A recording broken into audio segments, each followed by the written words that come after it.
मुत्तहिद कौम और फातेह पाकिस्तान।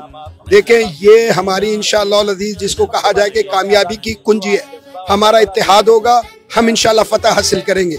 और इसकी सबसे बड़ी दलील मार्का हक है, ऑपरेशन बुनियानुम मरसूस है कि जिसमें हमने इत्तेहाद से अपने से 7 गुना ज्यादा बड़े दुश्मन को शिकस्त दी, और शिकस्त भी शिकस्त फाश दी, और उसके बाद मुसलसल शिकस्त पर शिकस्त दिए चले जा रहे हैं। और आज आलम यह है कि हम दुनिया के सामने डट कर ये कहते हैं कि ये हिम्मत और जुर्रत एक दफा तुमने कर ली है, आइंदा अगर तुमने की तो इंशाअल्लाह घुसकर तुम्हें मशरिक से मारना शुरू करेंगे, और अल्लाह के फजल के साथ जो है मगरिब तक मारते चले जाएंगे। और इंशाअल्लाह तुम्हारे अखंड भारत का जो ख्वाब है उसको इंशाअल्लाह मलिया मेट करेंगे। तो इंशाअल्लाह मैं ये समझता हूँ हमारे इत्तेहाद के साथ, हमारे इत्तेफाक के साथ, हमारी यकजहती के साथ वो सफर शुरू हुआ है कि जो इंशाअल्लाह इस पाकिस्तान को उरूज की तरफ ले जाएगा, इंशाअल्लाह बुलंदियों की तरफ लेकर जाएगा।